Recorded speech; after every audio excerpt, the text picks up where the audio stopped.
మనకి ప్రత్యేకించి ఈ పుష్యమాసంలో వచ్చేటటువంటి ఏకాదశి ముక్కోటి ఏకాదశి అని పిలుస్తారు. ముక్కోటి ఏకాదశి అని పిలిస్తే దాని వెనక రహస్యం ఏమిటి అసలు? ముక్కోటి ఏకాదశి అంటే 3 కోట్ల ఏకాదశి అని. పోనీ దేవతల సంఖ్య చూద్దామా, 33 కోట్లు. 3 కోట్లు కాదు.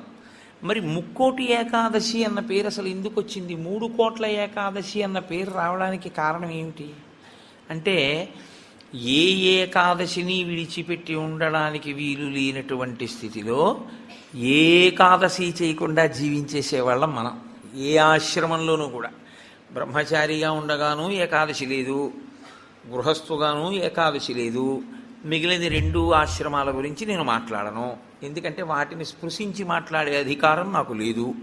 కాబట్టి ఈ 2 ఆశ్రమాల్లోనూ ఏకాదశి చెయ్యట్లేదు.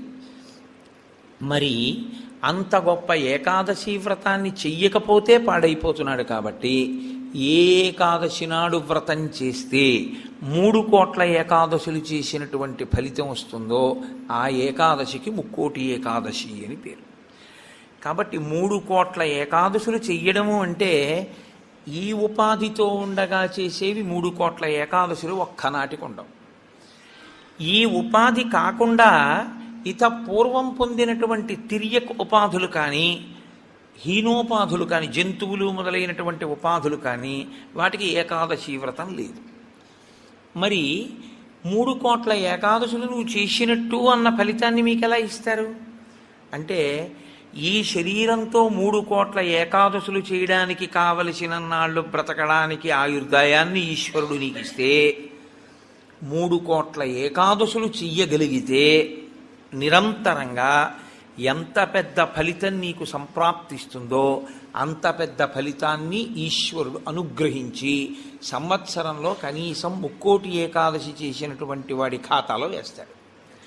అంటే నైమిత్తిక తిథిగా ముక్కోటి ఏకాదశి అంత విశేషమైనటువంటి స్థితిని పొంది ఉంటుంది. ముక్కోటి ఏకాదశి నాడు ఏం జరిగితే ఈశ్వరుడు ఈ స్థితిని ఇచ్చాడు? ముక్కోటి ఏకాదశి నాడు 2 జరిగాయి అని చెప్తారు. ఒకటి, అమృతం పాలసముద్రంలోంచి పైకొచ్చింది. 2, ముక్కోటి ఏకాదశి నాడే పరమేశ్వరుడు హాలాహలాన్ని భక్షణ చేశాడు. పరమేశ్వరుడు లోకం కోసం హాలాహలాన్ని భక్షించాడు కాబట్టి ఆ రోజున మేమేమీ తినకుండా ఉంటామంటారు శైవులు. అమృతాన్ని లోకం కోసం ఉత్పాదించి మహాకూర్మంగా పాలసముద్రంలో పడుకుని తన వీపు అంత ఉరుసుకుపోతున్నా దేవతలకు అమృతోత్పాదనం చేసి వాళ్ళని కాపాడి రాక్షసుల్ని మోహిని రూపంలో నిగ్రహించాడు. కాబట్టి విష్ణు స్వరూపం కోసం మేము ఉపవాసం ఉంటున్నామంటారు వైష్ణవులు. విష్ణువు అంత గొప్ప స్థితిని పొంది దేవతలకి రాక్షసులకి అమృతాన్ని పంచేటప్పుడు రాక్షసులకు చిక్కకుండా దేవతలకి పంచడానికి కావలసిన మోహ పెట్టగలిగినంత సౌందర్యాన్ని అమ్మవారిని ఉపాసన చేసి పంచగలిగాడు. కాబట్టి అమ్మవారు ఈ అదృష్టాన్ని కల్పించింది కాబట్టి మేము ఉపవాసం ఉంటామంటారు శాక్తేయులు. అసలు ఇన్ని కార్యాలు జరిగాయి అంటే ఏ విఘ్నం లేకుండా చేసిన వాడు మా గణపతే కాబట్టి మేము ఈ రోజున ఉపవాసం ఉంటామంటారు గణాపత్యుడు. ముక్కోటి ఏకాదశి నాడు మీరు చెయ్యండి అని చెప్పవలసిన అవసరం లేకుండా అన్ని సంప్రదాయముల వాళ్ళు ఉపవాసం ఉండడానికి కారణం బాహ్యంలో అది. ఆంతరమునకు సంబంధించినంత వరకు ఏకాదశి వ్రతానికి సంబంధించి ఒక గొప్ప రహస్యాన్ని శాస్త్రం ఆవిష్కరిస్తుంది. ఈ శరీరాన్ని ఇచ్చుదండంతో పోలుస్తారు. ఇచ్చుదండము అంటే చెరుకు కర్ర. అమ్మవారి చేతిలో చెరుకు కర్ర కదు పట్టుకుంటుంది. మనకి భగవంతుడిచ్చినటువంటి చాలా గొప్ప వరం ఏమిటో తెలుసా అండి? మన ముఖం మనకి కనపడకుండా చేయడం. ఒక్క సెల్ ఫోన్ దొరికితేనే వాడు మైమరిచిపోయి 2 వీలర్ మీద సెల్ ఫోన్ చెవి దగ్గర పెట్టుకుని యాక్సిడెంట్లు చేస్తున్నాడు. ఎవడి ముఖం వాడికి కనపడింది అనుకోండి, ఇంకా ఇతరాలు ఎందుకు చూస్తాడు? వాడి ముఖం వాడు చూసుకుంటూ కూర్చుంటాడు. అద్దం దొరికింది అనుకోండి, ఎందుకంత సంతోషం? ఎవడికి వాడంత అందగాడు వాడికి లేడు. ఆ అద్దం చూసుకుంటూ మురిసిపోతుంటాడు పసిపిల్లల దగ్గర నుంచి. తన స్వరూపము, స్వ అన్న మాట వాడడం కూడా మంచిది కాదు. ఎందుకంటే శంకరాచార్యులు వారు స్వరూప అన్న మాటని వేరొక చోట వాడతారు. స్వరూపానుసంధానం భక్తిరుత్యభిధీయతే అంటారు. అందుకని తన రూపాన్ని తాను చూసుకుని మురిసిపోవడానికి ఉపకరణము దర్పణము, అద్దము. ఎప్పుడూ మనకెలా ఉంటుందంటే చెరుకు కర్రకి కింద నుంచి పై వరకు మీరు ఎక్కడ కొరకండి తీపే, అలాగే మన శరీరం అంటే కింద నుంచి పై వరకు మనకి తీపే. ఈ శరీరంలో అబ్బాయి బొట్టు పెట్టుకోరా అన్నారనుకోండి, వాడికి బొట్టు పెట్టుకోవడానికి చిన్నతనం. బొట్టు పెట్టుకుంటే వాడి అందం అంతా ఏదో పాడైపోతుందని వాడికి ఒక భ్రాంతి. అందుకని వాడు బొట్టు పెట్టుకోడు. వాడు బొట్టు పెట్టుకోక ఏం కోల్పోతున్నాడో వాడికి తెలియదు. తెలియక బొట్టు పెట్టుకోవడానికి పెద్ద భేషజం. నిజంగా నువ్వు పెట్టుకున్న బొట్టు నీకు సాంప్రదాయికమైన సౌందర్యాన్ని, ఎంత సౌందర్యాన్ని తీసుకొస్తుందో నీకు తెలియదు. ఈశ్వరుడు పుట్టుమచ్చ తీసుకొచ్చి పెట్టుంటే ఏం చేస్తావు? పెట్టుకోరా అన్న బొట్టు మాత్రం పెట్టుకోవడానికి మనకు అంత కష్టం ఎందుకని? అయ్యి బాబోయ్, ఈ శరీరం యొక్క అందం ఏమైపోతుందో అని. కానీ శాస్త్రం అంటుంది అసలు 84 లక్షల జీవరాశులలో ఈశ్వర పథంలో నడవడానికి అనువైనటువంటి ఉపాధి ఒక్క మనుష్య ఉపాధి మాత్రమే. ఏకాదశి వ్రతం జంతువుకుందా? లేదు, మనుష్యునికే ఉంది. భగవన్నామని చెప్పగలిగినటువంటి అదృష్టం ఇతర ప్రాణికుందా? ఒక్క మనుష్యుడికి ఉంది. భగవత్ పూజ చేసేటటువంటి అదృష్టం ఇతర ప్రాణికుందా? ఒక్క మనుష్యునికే ఉంది. ఇన్ని అదృష్టములు మనుష్యునకు ఉన్నా మనుష్యుడు దేని కొరకు వీటన్నిటినీ విడిచిపెడతాడు అని అడిగింది. అంటే దాన్ని చాలా గొప్ప రహస్యమైనటువంటి విధి విధానంలో కట్టడి చేసి మనిషికి భోగమునందు ఉండేటటువంటి లాలసని ఈశ్వరుడు నిరూపణం చేస్తాడు. ఉపాసన కాలమంతా దక్షిణాయనం, దక్షిణాయనం అంతా ఉపాసన, ఉత్తరాయణం అంతా తరిస్తాడు. బాగా చదువుకోవలసిన సమయంలో చదువుకున్నవాడు పరీక్షలు రాసినప్పుడు రాసి ఇంక సెలవుల్లో ఆడుకున్నట్టు.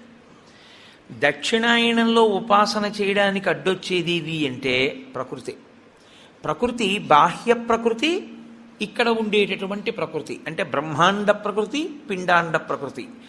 మీరు చూడండి, దక్షిణాయనం ఆషాఢమాసం దగ్గరలో ప్రారంభం అవుతుంది. ఆషాఢమాసం దగ్గర నుంచి ఇంకా మీకు వరస అన్నీ ఈశ్వరోపాసనకి సంబంధించినవి.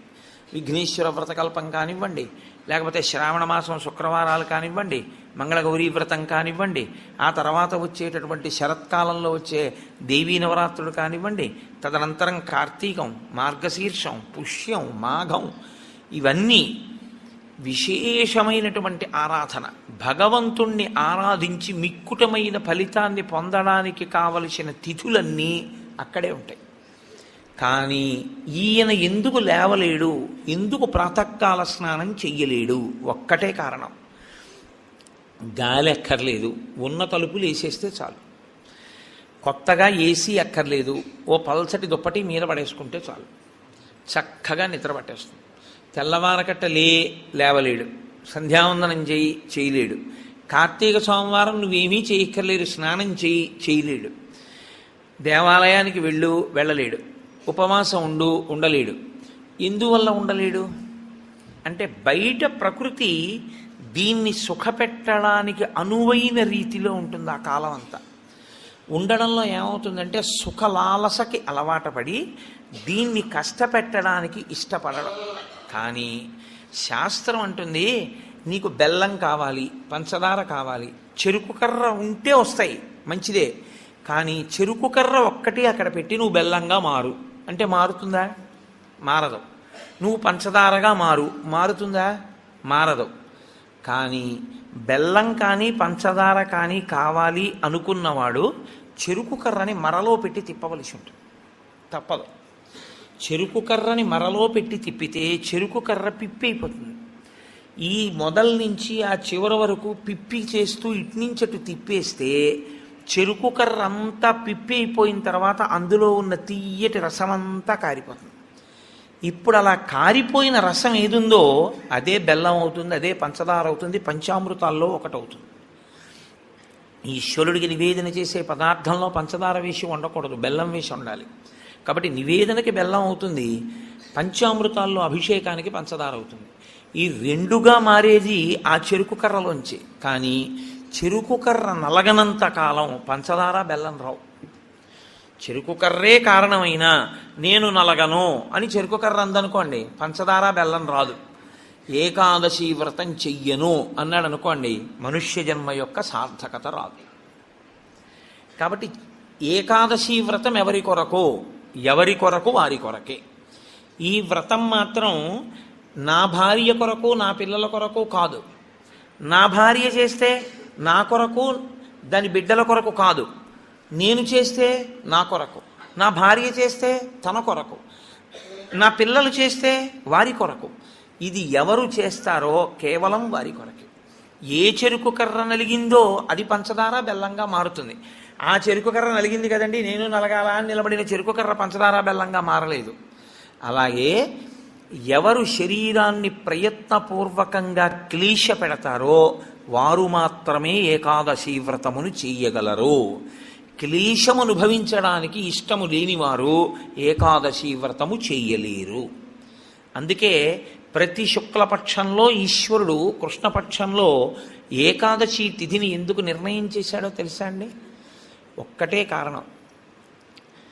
మనకి ఏకాదశి అన్న మాటకి 11 అని అర్థం. ఏకాదశి 11 అయితే క్లీశ పెట్టడము అన్న మాటకున్న అర్థం ఏమిటంటే, మీరు ఏమీ చెయ్యొద్దు, ఇలాగే కూర్చోండి, ఒక్క 4 గంటలు లేవద్దు, ఇలా కూర్చోండి అన్నాను అనుకోండి, ఇది పెద్ద కష్టమే ఉందండి అనిపిస్తుంది ముందు. కానీ ఓ అరగంట అయ్యాక బోల్డ్ అని పనులు ఉన్నాయి, ఏమిటో ఇలా కూర్చోబెట్టాడు, ఉత్తినే ఇలా కూర్చోవడం వల్ల ఎన్ని పనులు పోతున్నాయి, ఇటు కూర్చోవడం ఏమిటి అనిపిస్తుంది. ఓ గంట పోయాక నాకేమీ అక్కర్లేదు కానీ కాస్త ఈ కాలు తీసి ఈ కాలు పైకి ఎత్తనిస్తే చాలనిపిస్తుంది. కూర్చోలేడు. ఈ శరీరాన్ని అలా మీరు కూర్చోవడానికి అనువుగా 4 గంటలు కూర్చోబెట్టగలిగారనుకోండి, క్లీశపడి అయినా ఆసనం మారకుండా, పూజలోంచి పైకి లేవకుండా, ఆవలించకుండా, ఒళ్ళు విరవకుండా మీరు పూజామందిరంలో కూర్చోగలిగితే, శరీరము క్లీశపడుతోందని తెలిసినా మీరు దాన్ని అలా కూర్చోపెట్టగలిగితే, మీ శరీరము కన్నా మీ మనసు పైన నిలబడి అధికారాన్ని పొందింది అని గుర్తు. ఎందుకు అంటారేమో, ఇది నలుగుడు పడకుండా, ఇది క్లీశ పడకుండా ఇది వెళ్ళదు. ఇది శాస్త్రంలో పరమరహస్యం. ఇది అసలు వచ్చినది ఎందుకు అంటే, 2 కారణాల కోసం ఈశ్వరుడు దీన్ని ఇస్తాడు. తరించాలి అన్న ఉద్దేశ్యం తనంత తాను పొందని వాడికి ఈ శరీరం రావడం వల్ల వచ్చే ప్రయోజనాలు 2.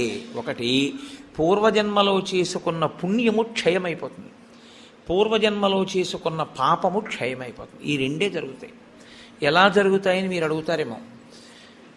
దీనికి ఏదో అనారోగ్యం వస్తుంది, ఈ మోకాలు నొప్పెడుతుంది, అబ్బా మోకాలు నొప్పిగా ఉంది, మోకాలు నొప్పిగా ఉంది, మోకాలు నొప్పిగా ఉంది అంటాడు. అసలు శరీరం అన్నది లేదనుకోండి, నొప్పిగా ఉందని బాధపడడానికి మీకేముంది? మీరు బాధపడడానికి ఏం లేదు. మీరు బాధపడాలి అంటే మీకు శరీరం ఉండాలి. శరీరం ఉంటే మనసు ఉంటుంది. అప్పుడు మనసు ఎప్పుడు బాధపడుతుంది? నా కూతురు ఏదో బాధపడితే నా మనసు బాధపడుతుంటుంది. నేను చేసుకున్న పాపపుణ్యాలు పోవాలి అంటే ఈ శరీరంతోనే నేను పోగొట్టుకోవాలి. నేను అలా ఓ భవనాన్ని చూపించి ఇది నాదే, ఇది నాదే, ఇది నాదే అంటున్నాను అనుకోండి, నా పుణ్యం పోతూ ఉంటుంది. ఎందుకంటే మీరు ఎంత పొంది ఉన్నారో అంత వలన ఈశ్వరుడు అంత పుణ్యాన్ని క్షయం చేస్తాడు. నీకు ఇంత పుణ్యం చేశావు, అది పోతే ఇదిగో ఇంత నీకుంది అన్న అధికారం ఇస్తాను. ఇన్ని మాటలు నాదని నువ్వు అనొచ్చు. ఇంత పుణ్యం నీకు పోతే ఇంత సుఖాన్ని నువ్వు అనుభవించవచ్చు. అందరూ ఒకడు కష్టపడి నడిచెడుతున్నాడు, అంతకన్నా ఒకడు సైకిల్ మీద ఎడుతున్నాడు, అంతకన్నా తేలిగ్గా ఒకడు స్కూటర్ మీద ఎడుతున్నాడు, అంతకన్నా తేలిగ్గా ఒకడు కారు మీద ఎడుతున్నాడు, ఇంకా తేలిగ్గా ఒకడు కబుర్లు చెప్పుకుంటూ రైల్లో వెడుతున్నాడు ఏసీలో, ఇంకా తేలిగ్గా గంటలో ఒకడు విమానంలో వెడుతున్నాడు. భోగమునందు స్థాయి మార్పులో ఈశ్వరుడు పుణ్యాన్ని క్షయం చేసేస్తాడు. అంటే నీవు అందులో ఎంత కష్టపడవలసి ఉంటుందో అంత కష్టాన్ని దాటేస్తావు. ఓ 1000 కిలోమీటర్లు ప్రయాణం చెయ్యవలసి వస్తే, నిజంగానూ పాదచారి అయి నడవవలసి వస్తే పడవలసిన క్లేశాన్ని 2 గంటల్లో సీట్లో కూర్చుని ఏసీలో పేపర్ చదువుకుని వెళ్ళిపోయావు. వెళ్ళిపోవడం వరకు బాగానే ఉంటుంది, వెళ్ళిపోయిన కారణం చేత నీ పుణ్యం క్షయమైపోతుంది. నిన్ను విమానంలో పంపించానా లేదా 2000 కిలోమీటర్లు? ఉత్తినే వెళ్ళావా? డబ్బు ఇచ్చాను కాబట్టి టికెట్ కొనుక్కున్నావు. డబ్బు ఎక్కడి నుంచి వచ్చింది అనుకుంటున్నావు? చేసిన పుణ్యం పోతే వచ్చింది. కాబట్టి ఇప్పుడు ఈశ్వరుడు పుణ్యాన్ని తగ్గిస్తాడు. పుణ్యాన్ని తగ్గిస్తూ ఐశ్వర్యమునిచ్చి క్షయం చేసేస్తాడు భోగంగా. మీరు అనుభవించకపోయినా నాదని పోగొట్టేస్తాడు. నాది అంటూ ఉండడం వల్ల పోతూ ఉంటుంది. ఇప్పుడు పెద్ద ప్రారంధం ఎక్కడొస్తుందంటే గత జన్మలలో చేసిన పుణ్యం క్షయమైపోయి వారసుడికి ఆస్తిగా వెళ్ళిపోతుంది. మీరు కొంచెం జాగ్రత్తగా నేను చెప్పే తర్కాన్ని పట్టుకోవాలి. ఓ 1,00,000 రూపాయలు కష్టపడి కష్టపడి కష్టపడి కష్టపడి కష్టపడి దాచాడు. ఇదంతా నాది నాది నాది, నేనెవరికి ఇవ్వనన్నాడు. వెళ్ళిపోయాడు. ఎవరికి ఎడుతుంది అది? కొడుక్కో కూతురుకో వెళ్ళిపోతుంది. ఇప్పుడు 1,00,000 రూపాయలు మిగిలింది అంటే ఆయన పుణ్యం ఏమైంది? పోయింది. జీవుడి పుణ్యం. 1,00,000 రూపాయలు ఏమైపోయింది? వారసుడికి వెళ్ళిపోయింది.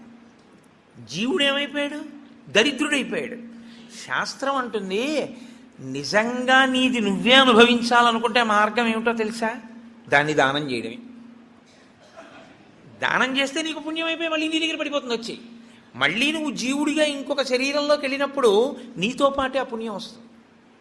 వచ్చి మళ్ళీ నువ్వు భోగం అనుభవించడానికి పుణ్యం అడ్డొస్తుంది. నువ్వు ఇక్కడ విడిచిపెట్టి అక్కడ శరీరాన్ని విడిచిపెట్టేశావు. శరీరం విడిచిపెట్టిన ఉత్తర క్షణంలో ఇంక జీవుడికి సంబంధం లేదు. దానికి సంబంధించింది వేరే శరీరంలోకి వెళ్ళిపోతాడు. అక్కడ సుఖాన్ని అనుభవించడం, దుఃఖాన్ని అనుభవించడానికి మళ్ళీ నీ పాపపుణ్యములే లెక్క. ఏది? ఏం పెట్టి అనుభవింపజేయాలి? అందుకని బాగా కష్టపడిపోతున్నాడు, పాపం పోతోందని గుర్తు. బాగా సుఖపడిపోతున్నాడు, పుణ్యం పోతోందని గుర్తు. మీరు జాగ్రత్తగా పట్టుకుంటే బాగా కష్టపడుతున్న వాడెవరో వాడు తన పాపాన్ని పోగొట్టుకుంటున్న అదృష్టవంతుడు. బాగా సుఖపడుతున్న వాడెవరో వాడు తన పుణ్యాన్ని పోగొట్టుకుంటున్న దురదృష్టవంతుడు. కాబట్టి బాగా సుఖపడేవాడెవడో వాడు ఎక్కువ జాగ్రత్తగా ఉండాలని చెప్తోంది శాస్త్రం. ఎందుకో తెలుసా అండి? జీవుడి ఖాతాలోకి మళ్ళీ తేవాలి.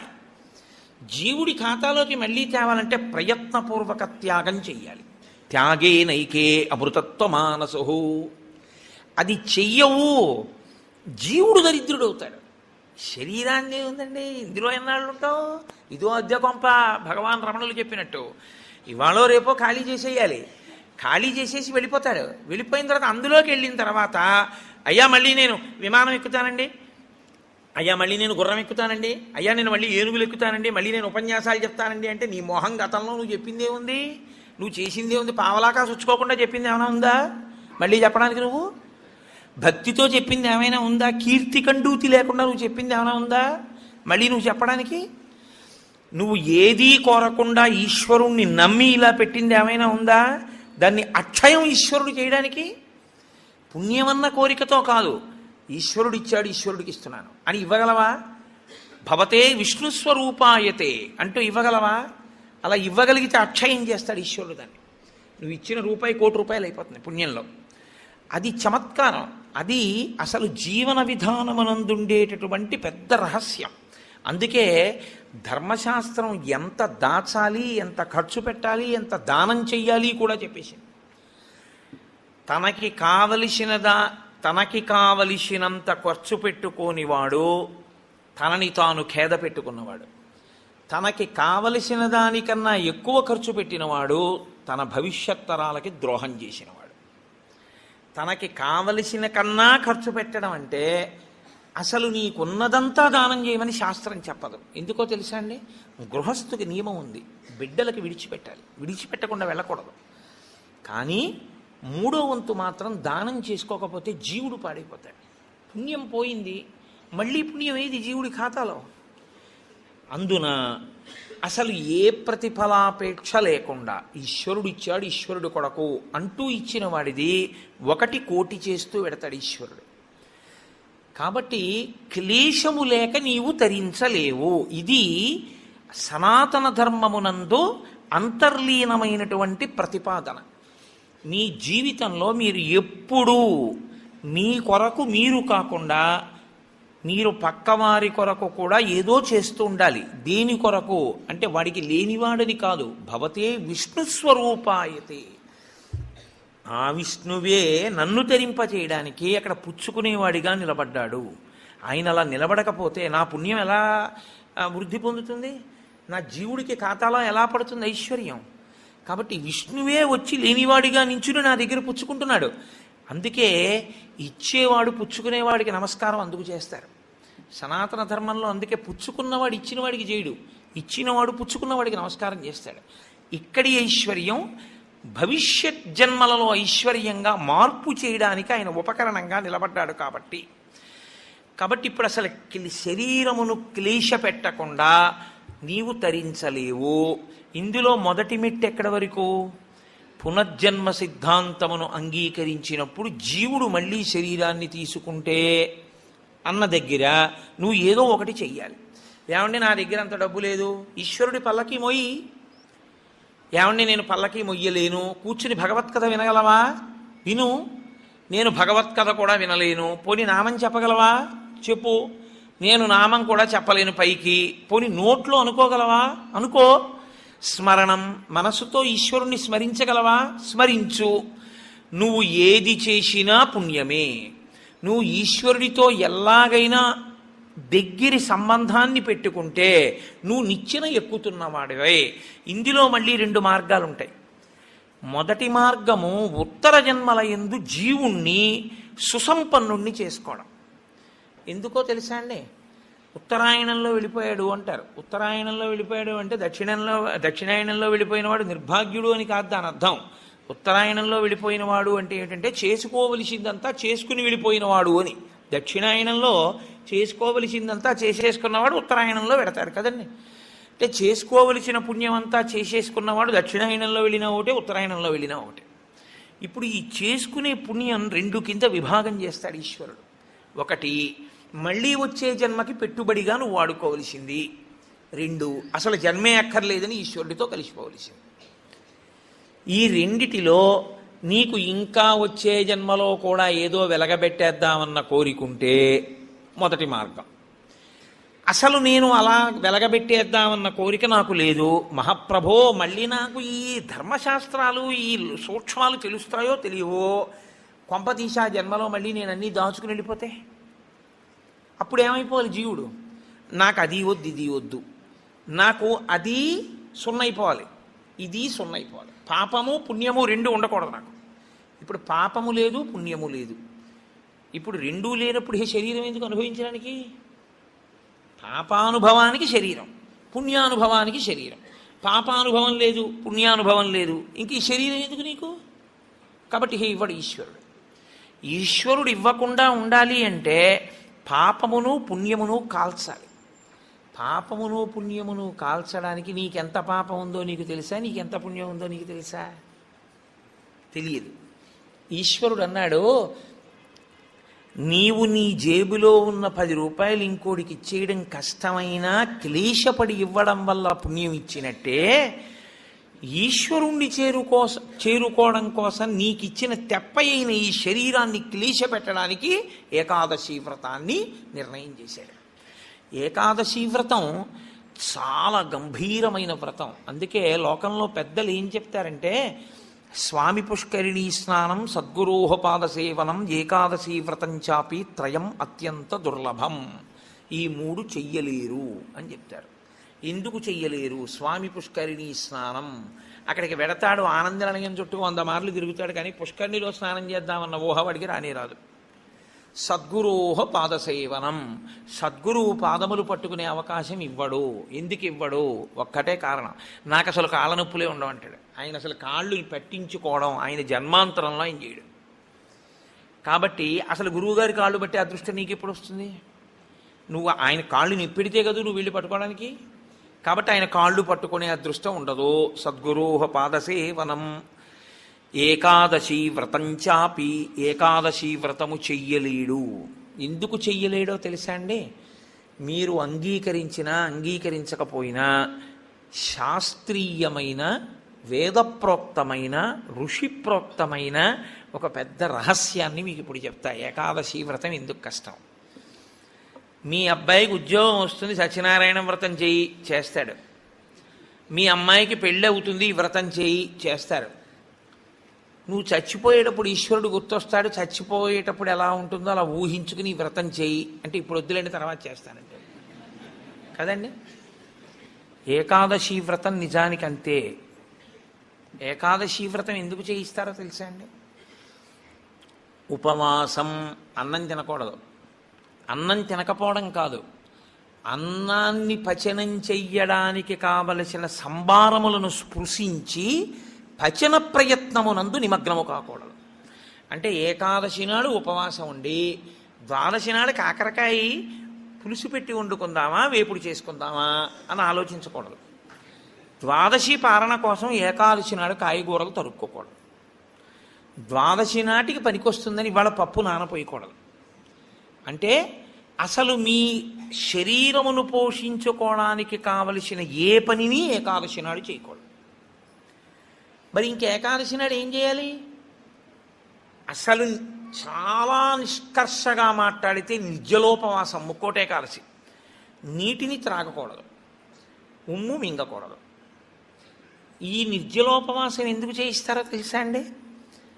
పిచ్చాడా, మనుష్యులలో 199 మంది తెలిసే వెళ్ళిపోతారు.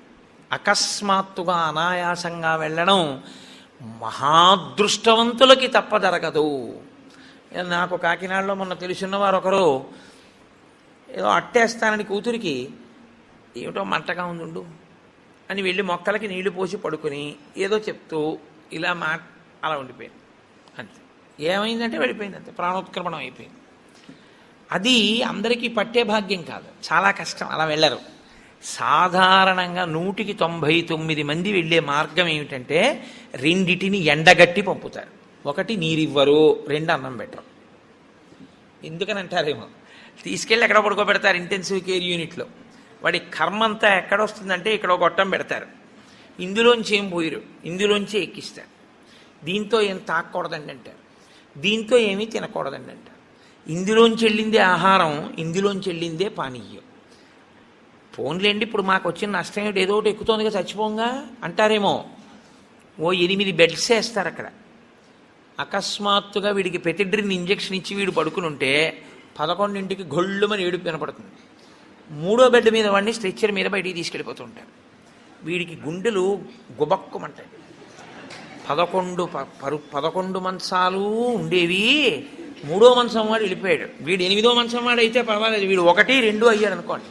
వీడి కర్మే. నేను చూశానండి, నేను యథార్థంగా చూశాను ఒక హాస్పిటల్లో. నేను దీన్నేమి హాస్యంగా చెప్తున్నానని మీరు అనుకోకండి. 3 మంచాలలో మధ్య మంచం ఆయన వెళ్ళిపోయాడు. నేను చూస్తున్నా, ఎవరో కాదు మా బంధువే. ఏడుస్తుంటే డాక్టర్లు అన్నారు, అమ్మ ఇక్కడ ఏడవకూడదు, నిశ్శబ్దంగా తీసుకెళ్ళి బయట ఏడవండి అన్నారు. ఎందుకంటే వాళ్ళు వెళ్ళిపోతారు గట్టిగా ఏడిస్తే, ఏడవకూడదు అన్నారు. నిజమే అది. వాడు అప్పటికే, నేను వెళ్ళిపోయిన వాడిని చూడటం లేదు, 1, 3 మంచాల వాళ్ళని చూస్తున్నాను. వాళ్ళు వీడు వెళ్ళిన మార్గం మూసుకుపోవుగాక అని వాళ్ళిద్దరు అలా చూస్తున్నారు. వీడు అదే వ్యాధితో జాయిన్ అయిన వాడికి ఎంత భయంగా ఉంటుందండి. గబాలను గోనుగుడలో బారేసి దగ్గర చేసి పట్టుకెళ్ళిపోతున్నారు బయటికి. పట్టుకెళ్ళిపోతుంటే ఆ బయటికి తీసుకెళ్ళిన తర్వాత ఇలా కిటికీలోంచి చూస్తే ఏం చేస్తున్నారో అన్నీ కనపడుతున్నాయి. కనపడుతుంటే వీడికి ఎలా ఉంటుంది, వీడి పరిస్థితి ఎలా ఉంటుంది? నాన్న రామకృష్ణ అనుకో ఇప్పుడు, అంటే నీ మొహం ఇట్సా ఎక్కడంటానంట.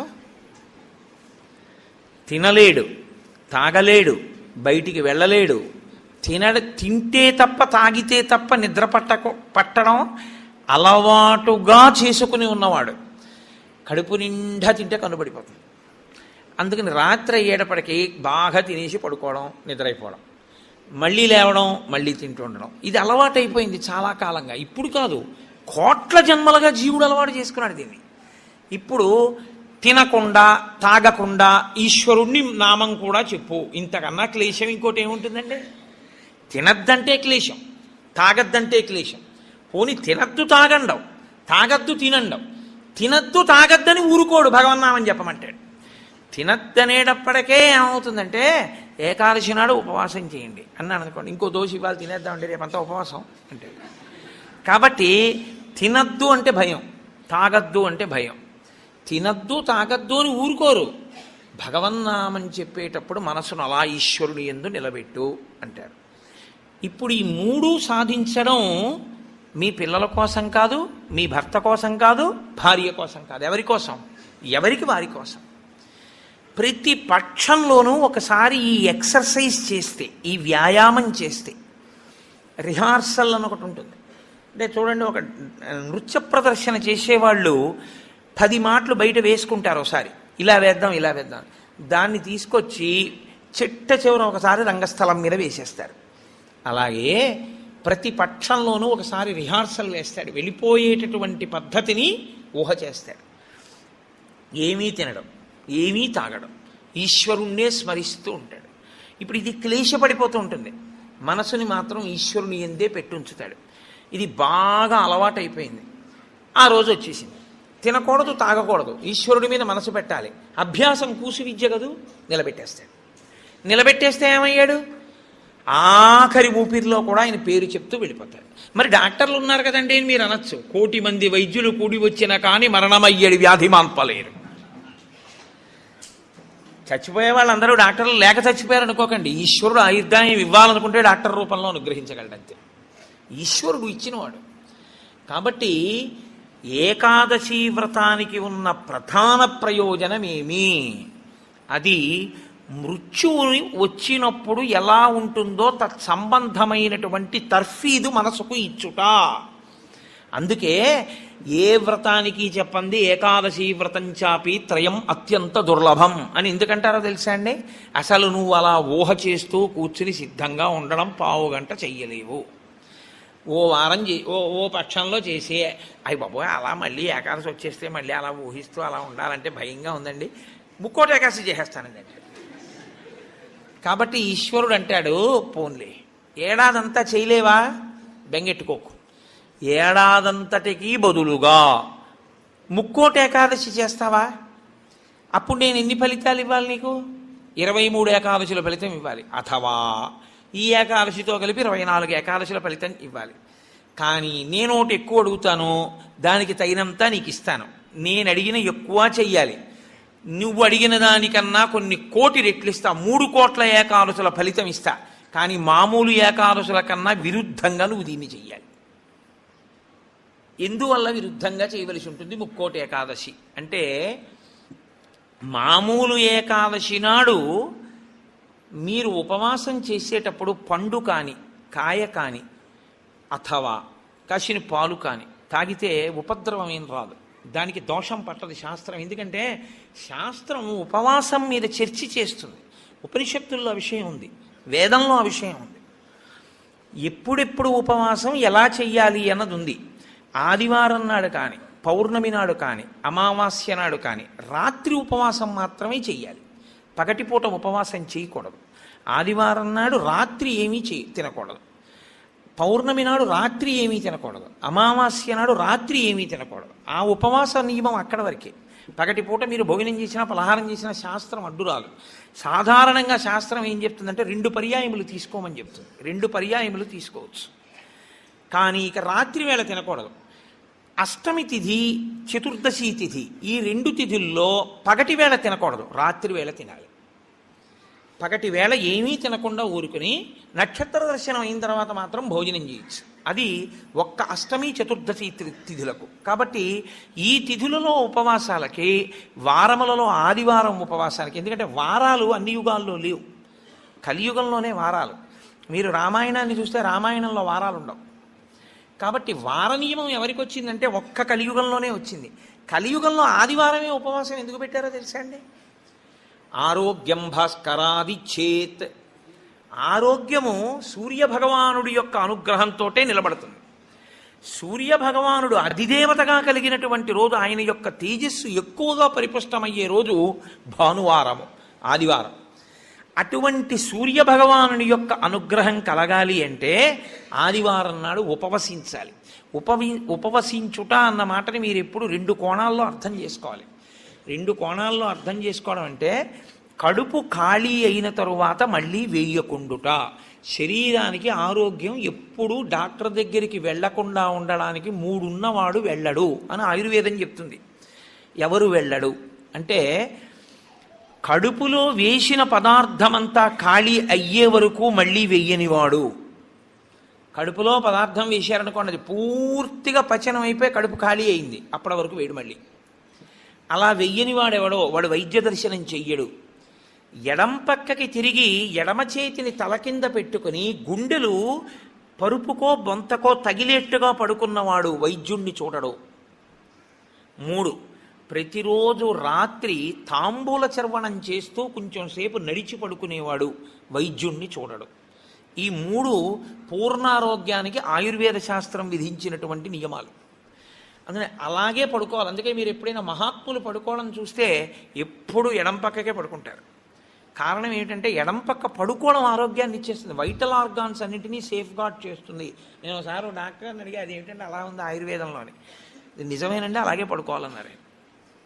అంతేనండి, మేమైనా అలాగే చెప్తాం, ఎడం పక్కకి తిరిగి పడుకుంటే చాలా మంచిది కోటేశ్వరరావు అన్నాడు.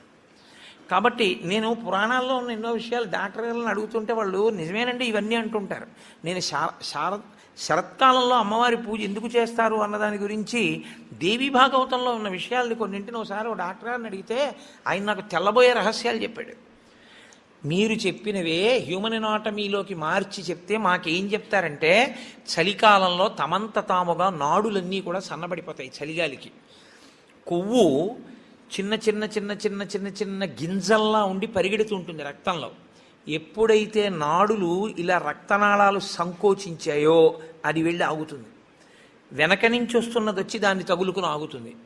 గసగసాలు ఒకదాన్నొకటి తగులుకున్నట్టుగా తగులుకుని ముద్ద కట్టి ఆగుతుంది. రక్త ప్రవాహం ఆగిపోయి స్ట్రోక్స్ వస్తాయి. చలికాలంలో స్ట్రోక్స్ వస్తాయి కాబట్టి అలా రాకుండా ఉండడానికి దేవీ నవరాత్రులు చేయిస్తారు. దేవీ నవరాత్రుల్లో మృత్యుదంస్ట్ర బయటికి వస్తుందని చెప్పడానికి కారణం అది అని నేను ఒకసారి దేవీ భాగవతం శ్లోకాలు మా ఇంటికి వచ్చిన డాక్టర్ గారికి చూపిస్తే యథార్థంగా మాకు వైద్యం చెప్పినప్పుడు దీన్ని ఇంగ్లీష్లో ఇలా చెప్పారండి, దాన్ని ఆ రోజు ఋషులు ఇలా చెప్పారన్నమాట అని ఆయన తెల్లబోయాడు. కాబట్టి మన ఋషులు అద్భుతంగా దాన్ని అన్వయం చేసి తీసుకొచ్చి చూపిస్తారు. కడుపులో పదార్థము పూర్తిగా అయిపోయేంత వరకు మళ్ళీ పదార్థం అందులో వెయ్యకూడదు. మీరు ప్రతిరోజు అలా వేస్తూ పెడుతున్నారనుకోండి, మళ్ళీ అది కడుపు ఖాళీ అవగానే మళ్ళీ వేశారు. మళ్ళీ అందులోంచి రసాయనాలు ఊరాలి, అది మళ్ళీ తిరుగుతూ ఉండాలి. మీ ప్రయత్నం లేకుండా ఎప్పుడూ తిరుగుతూ మీ ప్రయత్నం లేకుండా ఆగిపోయేటటువంటి స్పందనలు శరీరంలో ఈశ్వరాధీనములై కొన్ని ఉంటాయి. వాటిని మీరు అసలు ఆపలేరు.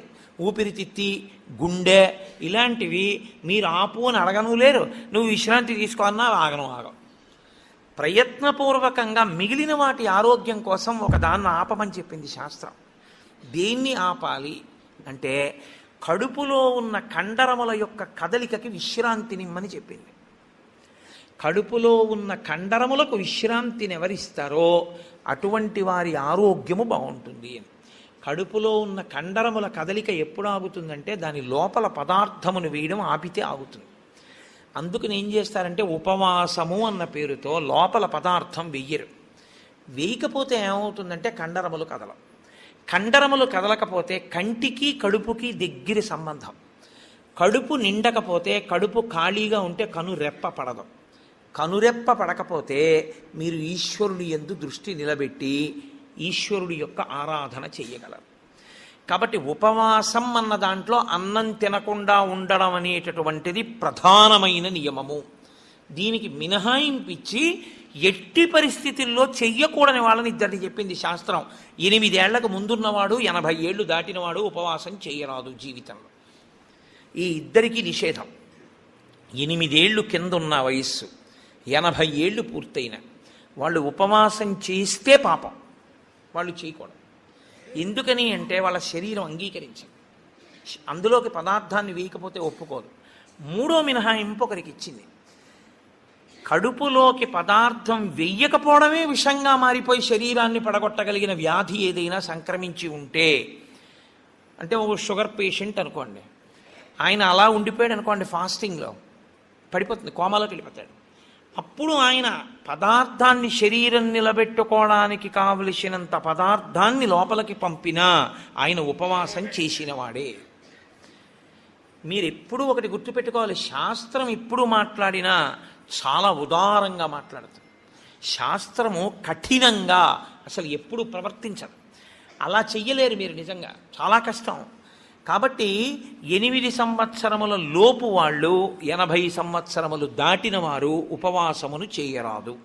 ఉపవాసమును చేయరాదు అంటే పదార్థమును విసర్జించి ఉండరాదు. కాబట్టి ఉపవాసము అన్న మాటలో మీ కడుపు కండరములు కదలకుండా విశ్రాంతి ఇచ్చుట అన్నది ప్రధాన ప్రక్రియ. ఇది మీరు చూడండి, ఇవాళ రేపు పెద్ద పెద్ద ప్లాంట్స్కి కూడా షట్ డౌన్ అంటారు, కావాలని ఆప్ చేస్తారు, వాటి లాంగివిటీ పెరుగుతుంది, జీవితకాలం పెరుగుతుందని. అదే అన్వయం ఋషులు శరీరానికి చేశారు. ఇది కూడా ఒక యంత్రాంగం, ఇది ఒక తెప్ప. ఇది ఉంటే నువ్వు పుణ్యం చేస్తావు, ఇది ఉంటే నువ్వు ఇంకొక ధర్మకార్యం చేస్తావు. అసలు ఇదే లేకపోతే ఇంకేం చేస్తావు? ఇక జీవుడు చేసుకోవడానికి ఏం లేదు, ఇది ఉపకరణం. కాబట్టి దీన్ని చాలా జాగ్రత్తగా నిలబెట్టుకోవాలి. నిలబెట్టుకోవాలంటే దీని ఆయుర్దాయం పెంచాలంటే 2 రకాలుగానే పెంచాలి. ఒకటి, ఆవేశపడి ఊపిరి తీయకుండా ఉండాలి, ఎందుకంటే ఊపిరిలలో ఆయుర్దాయం ఉంటుంది కాబట్టి. 2, అదే పనిగా దొరికింది కదా అని తింటూ ఉండకూడదు, కాబట్టి ఉపవాసం చేయాలి. ఈ 2 ఎవడు చేస్తాడో వాడు దీర్ఘాయుష్మంతుడు అవుతాడు. ఎవడు దీర్ఘాయుష్మంతుడు అవుతాడో వాడు పాపం చేయడానికి దీర్ఘాయుష్మంతుడు కాకూడదు. దేనికి దీర్ఘాయుష్మంతుడు కావాలి అంటే తన జీవుణ్ణి చక్కబెట్టుకోవడానికి దీర్ఘాయుష్మంతుడు కావాలి. అలా చేసేటటువంటి ప్రక్రియలో వచ్చిన అద్భుతమైనటువంటి తిథి ముక్కోటి ఏకాదశి. ఈ ముక్కోటి ఏకాదశి నాడు సర్వేషాం భోజనద్వయం అన్నారు. అది చాలా విచిత్రమైనటువంటి మాట. అసలు ముక్కోటి ఏకాదశి నాడు నువ్వు చెయ్యవలసినది ఏదో తెలుసా? సర్వేషాం భోజనద్వయం. ఈ శ్లోకం చాలా చమత్కారమైనటువంటి శ్లోకము.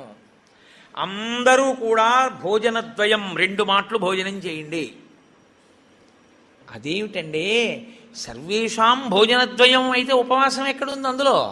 మరి ఇప్పటిదాకా మమ్మల్ని పట్టుకు పీకు తినేశావు, శరీరం చెరుక్కర్రన్నావు, దీన్ని నలిపేయాలన్నావు, దీన్ని క్లేశ పెట్టాలన్నావు, ఏకాదశి నాడు పెట్టకండి అన్నావు, ఉపవాసం చెయ్యండి అన్నావు, అలా 23 చేయకపోతే ముక్కోటి ఏకాదశి అయినా చెయ్యన్నావు. ఇన్ని చెప్పిన వాడివి మళ్ళీ ఇప్పుడేమంటున్నావు? ఏకాదశ్యాంతు కర్తవ్యం సర్వేషాం భోజనద్వయం. కర్తవ్యం, తప్పకుండా చెయ్యవలసిన పని. ఏకాదశ్యాంతో, ఏకాదశి నాడు ఏమి? సర్వేషాం, అందరికీ. భోజనద్వయం, 2 మాటలు భోజనం చేయండి. మరి అదేమిటి ఇప్పటిదాకా నీ చెప్పిన ఉపన్యాసం అంతా పోలా ఈ శ్లోకంలో? అది ఎందుకు శ్లోకాన్ని అలా చేస్తారో తెలుసా అండి? పెద్దలు, ఋషులు, మహాత్ములు చాలా అద్భుతమైన ప్రక్రియ చూపిస్తారు. నీకు ఆ అనుమానం బాగా రావాలనే శ్లోకాల రచన చేస్తారు. అప్పుడు నువ్వు సంతోషం ఏమిటంటే నీకు కష్టపడకుండా నీకు కన్సెషన్ ఇచ్చేసినట్లు కనపడితే దాన్ని కన్ఫర్మ్ చేసేసుకోవడానికి తాపత్రయపడిపోతుంది. సుఖపెట్టడానికి ఏదైనా ఛాన్స్ ఇచ్చామనుకోండి, అబ్బా ప్రతి ఏకాదశికి నేను 8 ఏళ్లలోపు 80 ఏళ్ళు పైకి ప్రతి ఏకాదశి నాడు నువ్వు షుగర్ వ్యాధిగ్రస్తుడిని అయితే ఎంత బాగుండో అనిపిస్తుంది. ఎందుకంటే ఉపవాసం అక్కర్లేదు, ఏదో ఒకటి పడేయచ్చు లోపల. కానీ ఆ శ్లోకానికి అర్థం ఏంటంటే భోజన అంటే ఓ జనులారా, మీ అందరికీ కూడా భోజనద్వయం అంటే భోజనం 2 మాటలు చేయండి అని కాదు. భో అంటే ఓ జనులారా, ద్వయం 2, ఏకాదశ్యాంతు కర్తవ్యం సర్వేషాం. అందరికీ ఏకాదశి నాడు 2 నియమములు పాటించవలసినదే. ఏమిటో తెలుసా 2 నియమాలు? శుద్ధోపవాస ప్రథమ. శుద్ధోపవాసం, ముక్కోటి ఏకాదశి నాడు ప్రత్యేకించి శుద్ధోపవాసం. ద్వైతులు నిర్జలోపవాసం చేస్తారు. అసలు వాళ్ళు ఏకాదశి నాడు ద్వైత సంప్రదాయంలో ఉన్న వాళ్ళు, వాళ్ళ ఇంటికి మీరు వెళ్ళినా నీళ్ళు ఇవ్వరు. వాళ్ళు ఏకాదశి నాడు సత్యనారాయణ వ్రతం చేసుకోండి అంటే వాడు చేయరు. ఎందుకో తెలుసా అండి? ఈశ్వరుడికి నైవేద్యం పెట్టవలసి వస్తుంది. ఈశ్వరుడికి నైవేద్యం పెట్టద్దు వ్రతం చేస్తే, ఆయనకు కూడా పెట్టరు వాళ్ళు. ఆయనకి పెట్టడం కాదు, మీరు వాళ్ళ ఇంటికి వెడితే మీకు పండోకాయ కూడా చేతిలో పెట్టరు. ఏమనుకోకండి, మీరు ఏకాదశి నాడు వచ్చారు మేము ఇవ్వలేమంటారు. వాళ్ళు ఉమ్ము కూడా గుటక వెయ్యరు, మంచినీళ్ళు కూడా తాగరు. మరి అలా రోహిణీ కార్తెలోనూ అప్పుడు ఎలా ఉంటారండి అని మనకు అనుమానం వస్తుంది. అలాగే ఉంటారు. ఇక్కడ కాదు, రాజస్థాన్ ఎడారిలో ఉంటారు. తెలుసా అండి? వాళ్ళకి ఈశ్వరుడి మీద ఉన్న నమ్మకం అటువంటిది. ఏకాదశి వ్రతం వాళ్ళకంత గట్టిది.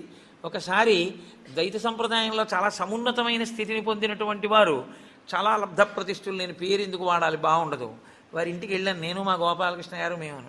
వెడితే ఆయన ఏకాదశి నాడు మేము వెళ్ళాం. వెడితే ఆయన అన్నారు, మీరు ఏమనుకోకండి, నేను మంచినీళ్ళు కూడా ఇవ్వను, ఎదురుగుండా మామిడి చెట్ల కాయలు ఉన్నాయి కానీ నేను ఇవ్వనని ఆ ఇంట్లో ఉన్న నౌకర్ని పిలిచి నేను చూడకుండా 4 కాయలు కోసి వాళ్ళకి అన్నారు తప్ప ఆయన కోసి ఆయన చేతితో ఇవ్వాల. ఆయన పెట్టలేనివాడు కాడు, పెట్టుకోనివాడు కాడు, మహాత్ముడు, చాలా గొప్పవాడు, చాలా పెద్ద పదవి చేశాడు ఆయన.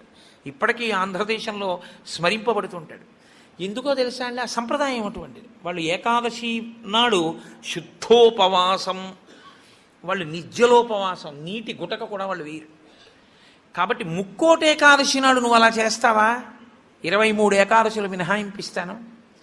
శుద్ధోపవాస ప్రథమ అది చేసేస్తే అయితే ఏదో అలా మొత్తానికి నేను నానా కష్టాలు పడి ఏదో అశుద్ధోపవాసం చేసేస్తానండి, 3 కోట్ల ఏకాదశుల ఫలితం వచ్చేస్తుంది కదా అంటారేమో.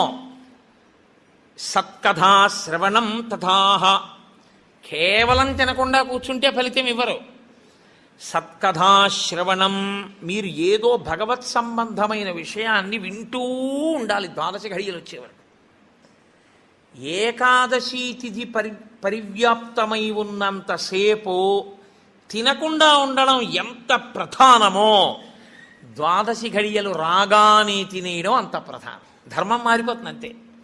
అందుకే అన్ని రోజుల కన్నా చాలా తొందరగా చద్దన్నం వండుకున్నట్టుగా తెల్లవారుజామున లేచి వంట చేసుకుని తినేసేది ఎప్పుడో తెలుసా అండి? 12 తినాడు తింటారు. 12 పారణ మధ్యాహ్నం చేయకూడదు, 12 తిథి ప్రవేశించగానే చెయ్యాలి. అందుకే ఏకాదశి వ్రతం చేసిన వాడికి శ్రీ మహావిష్ణువే అందేశారు. అంబరీషుడికి దొరకలా? అంబరీషోపాఖ్యానం ఏకాదశి వ్రతం కాదు. 12 ఘడియలు రాగానే నేను పారణ చెయ్యాలంటే కదా, దుర్వాస మహర్షి రాకపోతే నీళ్లు పుచ్చేసుకో, ఫోన్లేవయా మధ్యాహ్నం ఉండదా, 12 సాయంకాలం ఉండదా, ఎప్పుడొస్తే అప్పుడే తింటానని కూర్చున్నాడా? 12 ఘడియలు వచ్చేస్తున్నాయి, మరి ఏం చేయను అంటే పోనీ భోజనం చేయకపోతే నీళ్లు తాగే అన్నారు. నీళ్లు తాగేస్తే కదా ఆయనకు పాపం వచ్చింది. కాబట్టి ఏకాదశి వ్రతం నాడు ఉపవాసం ఎంత ముఖ్యమో 12 తిథి ప్రవేశించగానే 12 ఘడియ తగలగానే అన్నం తినేయడం అంత ముఖ్యం. అన్నం తినేయడం అంత ముఖ్యం అంటే చొక్కా వేసుకుని డైనింగ్ టేబుల్ మీద తినేస్తే ఏకాదశి వ్రతాన్ని కొక్కెత్తుకుపోతుంది. అన్నం ఎలా తినాలో అలాగే తినాలి. పైన చొక్కా బనీను లేకుండా శ్రద్ధాళువు అయి తినాలి. నువ్వు ఏకాదశి ఉపవాసం చేసి 12 నాడు ఇంకోళ్ళ ఇంట్లో హస్తోదకం పుచ్చుకున్నావు అనుకో, నీ ఏకాదశి వ్రతం పనికిరాదు. అది ఏ నిత్యము చెరించేటటువంటి వారు అటువంటి వారికి పనికొస్తుంది, లేదా ఏదో మహత్తరమైన ప్రయోజనం కోసం తప్పక బయట ఉండవలసి వస్తే వేరు తప్ప. అసలు ఉపవాసం చేసిన వాడు తనింట తాను తినాలి. ఎందుకో తెలుసా అండి? మరి మీ ఇంట్లో ఈశ్వరుడికి తులసిదళం వేశావా? మీ ఇంట్లో ఈశ్వరుడికి మహానైవేద్యం పెట్టావా? ఆయన ఉపవాసం లేడక్కడ. ఆయనకి ఏది నైవేద్యం ఏది? నేను మా ఇంటికి తాళం వేసేసి ఇక్కడికి వచ్చి నేను ఇక్కడ ఉపవాసం ఏమిటి? నేను ఇక్కడ ఉపవాసం చేశాను, బాగుంది, 12 నాడు మహానైవేద్యం ఎవరికి పెట్టను? నా సింహాసనంలో స్వామి ఉన్నారా? నా సింహాసనంలో స్వామికి అర్చన ఉండాలా? ఆయనకి నేను హస్తయోహ అర్ఘ్యం సమర్పయామి, పాదయోహ పాద్యం సమర్పయామి అని మహానైవేద్యం పెట్టానని నేను తినాలి. నేను ఎవరికి పెట్టను? నా భార్య ఏం పచనం చేసింది, ఎక్కడ వండింది? అందుకే పెద్ద పెద్ద నైమిత్తిక తిథులలో అసలు ఇల్లు విడిచిపెట్టి వెళ్ళకూడదు. వెడితే ఏమవుతుందంటే అసలు తను చేయడానికి అవకాశాన్ని కోల్పోతాడు. మరి నువ్వెందుకు వచ్చావు గుంటూరు అనొచ్చు. ఇంతకన్నా గొప్ప విషయం ఏదో చెయ్యవలసిన అవసరం ఒకటి ఉంది. ఈ సంవత్సరం నేను వదిలిపెట్టినా నేను అలా వెళ్ళడం వల్ల ఒక పెద్ద ప్రయోజనం ఒకటి జరగాలి అని నేను అనుకున్నప్పుడు నేను స్వామికి నమస్కారం చేసి బయలుదేరిపోతానంతే. అప్పుడు అదొక త్యాగం. నేను దాన్ని విడిచిపెట్టేసుకోవడమే త్యాగం అంతే. అందుకే ఏకాదశి వ్రతం అంటే ఏకాదశి వస్తోంది కదండి నేను బయటికి ఎలా వస్తానని అడగాలి నువ్వు. అంతేగాని ఏకాదశి వస్తుంటే నువ్వు బయటికి వెళ్ళిపోతే వ్రతం ఎలా చేస్తావు? కాబట్టి గుంటూరు వచ్చి ఉపవాసం చేయొచ్చా? చేయకూడదు. కాకినాడలో ఉండి ఉపవాసం చేయాలి. కాబట్టి ముక్కోటి ఏకాదశి చెయ్యడం అంటే శుద్ధోపవాస ప్రథమ నిర్జలోపవాసమే. అంతకన్నా మరి నేను మినహాయింపులు ఇచ్చి చెప్పడం నా వల్ల కాదు. కానీ శాస్త్రం ఒక్కరి విషయంలో మినహాయింపించింది. శరీర కష్టం చేసుకుని బ్రతికేవాణ్ణి మాత్రం ఉపవాసం చెయ్యమని నిర్బంధించవద్దు. వాడు పడిపోతాడు స్పృహ తప్పి నీళ్ళు తాగకపోతే. కానీ అవకాశం ఉన్నవాళ్ళు మాత్రం తప్పకుండా చెయ్యవలసినదే, అంతకన్నా మార్గము లేదు. కాబట్టి శుద్ధోపవాస ప్రథమ, నిర్జలోపవాసమే చెయ్యాలి యథార్థమునకు. మంచినీటి చుక్క కూడా ఇక ఏకాదశి తిథి నాడు పుచ్చుకోకూడదు. ద్వాదశి వచ్చింది, ఇక నువ్వు ఉపవాసం ఉండకూడదు. ద్వాదశి తిథి యందు ఉండగా, తిథి యందు పరివ్యాప్తమై ఉండగా నువ్వు ఉపవసించి ఉండకూడదు. మళ్ళీ వ్యతిరేక ఫలితం వస్తుంది. ద్వాదశి తిథి ప్రవేశించేసింది, ఇక నువ్వు పాలన చేసేయాలంతే. ఎలా పాలన చేయాలో తెలుసా అండి? ద్వాదశి తిథి ప్రవేశించేటప్పటికి నువ్వు పరిశేచనం చేసేయాలంతే. ద్వాదశి ఉదయం 6:30కు వచ్చింది అనుకోండి, మీరు 6:30 లోపల మీ భార్య గారు మీరు సంధ్యావందనం అనుష్ఠానం పూర్తి చేసే లోపల ఆవిడ మహానైవేద్యం సిద్ధం చేసి తీసుకొచ్చి ఇచ్చేయాలి. మీరు నైవేద్యం పెట్టేసి ఆ రోజు 6:30కి భోజనం చేసేయాలి. నాకు సహించదండి అనకూడదు, చేసేయడమే. ఏకాదశి వ్రతమునందు ద్వాదశి కలిసిపోయి ఉంటుంది. నేను చెప్పింది అబద్ధమైతే అంబరీషోపాఖ్యానం అబద్ధమే, అంబరీషోపాఖ్యానం అబద్ధమైతే వ్యాసుడే అబద్ధం. కాబట్టి నేను చెప్పింది నిజం. ఏకాదశి వ్రతం అంటే అంతే, అలాగే చేస్తారు. ఇలా కాని చెయ్యగలిగితే ముక్కోటి ఏకాదశి నాడు నీకు నేను 3 కోట్ల ఏకాదశులు చేసిన ఫలితాన్ని నీ ఖాతాలో వేసేస్తాను. ఎందుకో తెలుసా? 1 శరీరమును క్లేశపెట్టావు, 2 మనసును ఏకాగ్రతతో నిలబెట్టావు. కాబట్టి ఏం చేయాలంటే మార్చి మార్చి మార్చి మార్చి మార్చి మార్చి భగవత్కథ యందు కూర్చోవాలి. మరి ఇక దేనికి లేవాలి? శరీర శోధన చేయడానికి, మూత్ర విసర్జన చేయడానికి లోపలికి వెళ్ళిన నీళ్లు లేవు, మల విసర్జన చేయడానికి లోపల వేసిన పదార్థం లేదు, ఇంకెందుకు లేవడం? కాబట్టి లేవక్కర్లేదు. కాబట్టి ఏకాదశి రాగానే కూర్చుంటే ద్వాదశి వచ్చాక లే. అయితే అప్పుడు అందులో ఏముంది? జాగరణ కూడా ఉందా? ఉందా లేదా? ఏకాదశి నాడు ఉపవాసం అంటే అన్నం తినకుండా పగట కూర్చోవడం అని మీకు ఎవరు చెప్పారు? జాగరణ కూడా ఉంది. అందుకే ముక్కోటి ఏకాదశి నియమాలు అన్వయమయ్యేది మళ్ళీ 3 తిథులకు అన్వయం అవుతాయి. 1 మహాశివరాత్రి, 2 గోకులాష్టమి, 3 శ్రీరామనవమి. ముక్కోటి ఏకాదశి నాడు ఏ నియమాలు పాటిస్తారో అవే నియమాలు ఆ 3 తిథుల్లో పాటించాలి. ఈ 3 తిథులలో కూడా మీరు రాత్రి నిద్రపోకూడదు, పగలు ఏమీ తినకూడదు. అందుకే చూడండి, మహాశివరాత్రి నాడు నేను పరిచయం చేయడానికి మీకు ఆ తిథి బాగుంటుంది. మహాశివరాత్రి అంటే జాగరణతో కూడిన ఉపవాసమే. అందుకని నిద్రపోయి ఉపవాసం చేసేస్తానంటే అప్పుడు ముందు రోజు ఏ ఇంజక్షనో చేయించేసి పడుకోవచ్చు. 12 గంటల తర్వాత తెలివచ్చే ఇంజక్షన్ ఒకటి. అలా కుదరదు. మీరు నిద్ర కూడా విసర్జించాలి. ఎందుకో తెలుసా అండి? నిద్ర విసర్జించడంలో చాలా పెద్ద క్లేశం ఉంటుంది. 1 తినలేదు, 2 తాగలేదు. ఒక స్థితికి వచ్చేటప్పటికీ నిస్త్రాణ కొంచెం వస్తుంది. వచ్చి ఫోన్లే అలా పడుకుంటే బాగుండు, కాస్త ఉత్తరీయం వేసుకుని అనిపిస్తుంది. అలా పడుకోకూడదు. అందున దీక్షితుడు అందుకే ఎప్పుడు పడితే అప్పుడు, ఎక్కడ పడితే అక్కడ నిద్రపోకూడదు. అలాగా మీరు పగలు రాత్రి కూడా ఏకాదశి తిథి ఉన్నంతసేపు, అంటే ఏకాదశి ఎప్పుడు మొదలైందో అప్పుడు ఒక రాత్రికి కూడా పరివ్యాప్తం అవుతుంది. ఆ రాత్రి ఆ పగలు మీరు జాగరణ యందు ఉపవాసమునందు ఉండాలి. అంటే మారుస్తూ ఉండాలి. ఒకటే చేస్తున్నారనుకోండి, మనసు ఏమవుతుందంటే దాన్ని విడిచిపెట్టి ఇంకో చోటుకి వెడుతుంది. అందుకే ఏకాదశి చేసేటప్పుడు ఏం చేస్తారంటే సంఘంగా చేస్తారు. సాధారణంగా ఏకాదశి తిథిని ఒక్కడే చేయడం కొంచెం కష్టం. ఒక సంఘంగా అనుకుని ఏం చేస్తారంటే, ఏదో ఏకాదశి ప్రవేశించేటప్పటికి సంధ్యావందనం చేసుకుని ఇంట్లో కులదేవతార్చన చేసుకుని అందరూ కలిసి ఓ దేవాలయానికి చేరుకుంటారు. అందరూ కలిసి ఈశ్వరునికి సత్యనారాయణ వ్రతం చేస్తారు. అందరూ కలిసి విష్ణు సహస్రనామ స్తోత్ర పారాయణం చేస్తారు. అందరూ కలిసి త్యాగరాజస్వామి సంగీత విభావరి వింటారు. అందరూ కలిసి భజన చేస్తారు. అందరూ ఎవరో లేచి నాట్యం చేస్తారు, మిగిలిన వాళ్ళు చూస్తుంటారు. మారుస్తారు. మార్చి మార్చి మార్చి మార్చి భగవత్ శబ్దమునందే లీనమైపోతారు. ఏది చేస్తున్నా ఈశ్వర నామం పడుతుంటుంది. ద్వాదశి నాడు అన్నం తింటుంటే ఏది విన్నా గోవింద గోవింద అని అవే వినపడుతుంటాయి. ఇంకా ఏదో వెంకటాచలంలో 10 రోజులు ఉండొచ్చిన వాడికి ఎక్కడ చూసినా గోవిందా అని వినపడినట్టు ఇంకా అస్తమానం గోవిందా అని వినపడుతుంటుంది. అంతగా నువ్వు ముక్కోటి ఏకాదశిని చెయ్యగలిగితే, అలా చేసినప్పుడు నీకు 3 కోట్ల ఏకాదశుల ఫలితాన్ని నీ ఖాతాలో వేస్తాను. నాకు ఇప్పుడు చెప్పండి, నిజంగా ముక్కోటి ఏకాదశి చేసేవాళ్ళు ఎంతమంది? ఎవరికి వెయ్యాలా ఫలితం? 24 ఏకాదశుల్లో ఒక్క ఏకాదశి అలా చేయగలవా అంటే దాని అర్థం ఏమిటో తెలుసా అండి? ఒక ఏకాదశి నిజంగా అలా చెయ్యాలని మీరు అనుకుంటే కనీసం ఇంకో ఏకాదశి మీరు అలా రిహార్సల్ వేయాలి. మీరు ఇంకో ఏకాదశికి రిహార్సల్ వేస్తే అది వస్తోంది ఇబ్బంది, కాబట్టి ఆ రోజుని ఇది రాకుండా చూసుకుందామని మీరు జాగ్రత్త పడతారు. ఓ పని చేస్తున్నారనుకోండి, ముందే ఇలా చేస్తే బాగుంటుంది, ఇలా చేస్తే బాగుంటుందని ప్రణాళిక రచిస్తారే, ప్రణాళిక రచనకు పక్కన ఇంకొక ఏకాదశి జరగాలి.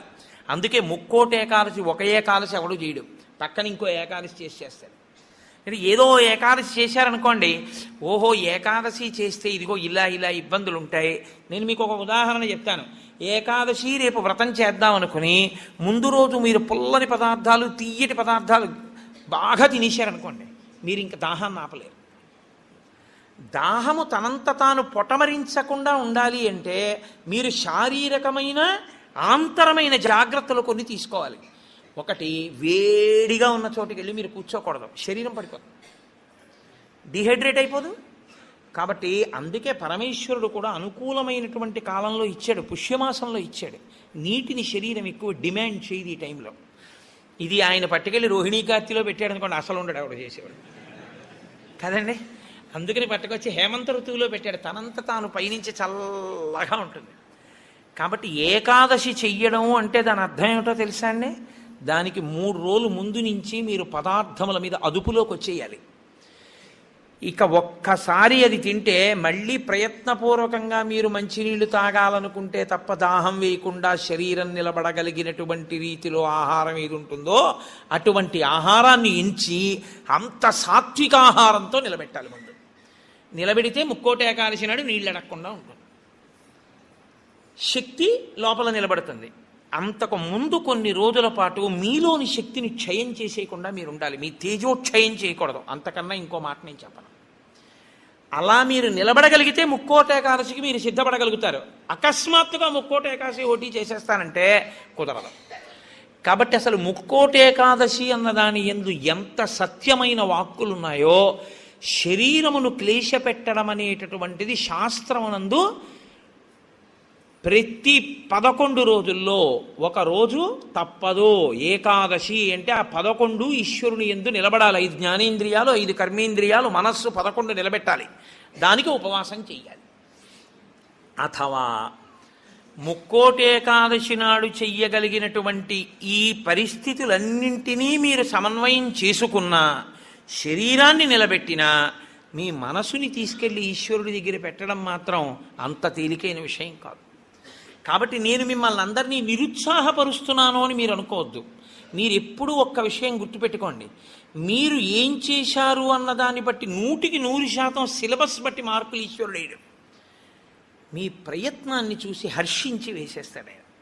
అసలు మీరు సంకల్పం ఒకటి చేశారనుకోండి, వచ్చే సంవత్సరం ముక్కోటి ఏకాదశి మనం ఎలా చేసుకుందాం అని ఓ 10 మంది పెద్దలు కూర్చుని వచ్చే ఏడాది మన దేవాలయంలో ముక్కోటి ఏకాదశి చేద్దాం, వచ్చే ఏడాది ముక్కోటి ఏకాదశి చేయడానికి నిజంగా అలా శరీరంలో పదార్థం వెయ్యకపోయినా నిలబడగలిగిన శరీరాలు ఇన్నున్నాయి. ఇందులో ఎంతమంది ఆ దారుఢ్యం ఉన్నవాళ్ళు ఉన్నారు? వాళ్ళని సప్తమి తిథి నుంచే మనం ఎలా సిద్ధం చేద్దాం. వాళ్ళని సిద్ధం చేసి ముక్కోటి ఏకాదశి నాడు ఎంతసేపు ఉండగలిగితే అంతసేపు ఉంటాడు. ఇక తప్పలేదు, 4 నీళ్లు గుటకలు వేయవలసి ఉంటుంది. నన్ను నమ్మండి, మీ ఉపవాసం పాడవాలి. అది పుచ్చుకోకపోతే శరీరం పడిపోతుంది. ఇప్పుడు ధర్మం ఏమైపోతుందో తెలుసా అండి? ఆమరణ నిరాహార దీక్ష శాస్త్రమునందు అత్యంత మహాపాపము.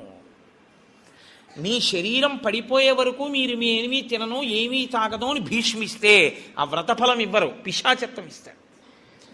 అన్నం తినకుండా, నీళ్లు పుచ్చుకోకుండా ఎవడైనా శరీరాన్ని పడగొడితే వాడి జీవుణ్ణి పిశాచంలోకి ప్రవేశపెడతారు. అందుకని ఇప్పుడు మీ ప్రయత్నం మీరు చేశారు, ఇక శరీరం పడిపోతుంది, తప్పదు, నీళ్లు పుచ్చుకోవాలి. ఇప్పుడు మీరు ఎంత నీరు తాగితే శరీరం నిలబడుతుందో అన్ని నీళ్లు తాగారు, అది ఉపవాసంలో అంతర్భాగం అయిపోతుంది. ఇప్పుడు ఒక్క అరటిపండు లోపల వేయకపోతే శరీరం నిలబడదు. ఓ అరటిపండు లోపల పడేశారు, మీకు ఉపవాసమునకు భంగము రాదు.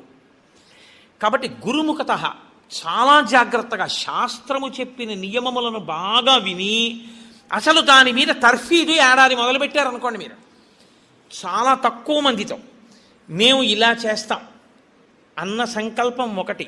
రెండు, అన్నిటికన్నా ప్రధానంగా దృష్టిలో పెట్టుకుని చెయ్యవలసింది ఏమిటో తెలుసా అండి?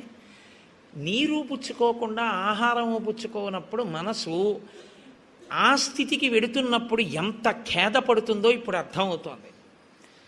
ఇప్పుడు మనసు నిలబెట్టడం అనేది ఎంత కష్టమో తర్ఫీదు చేస్తానంటూ నిలబెడుతున్నాడు అనుకోండి, వాడు ఆఖరికి ఈశ్వరుని ఎందుకు కలిసిపోతాడు ఆ ఒక్క ప్రయత్నంతో. వాడికి మనసు లొంగిపోతుంది అంతే.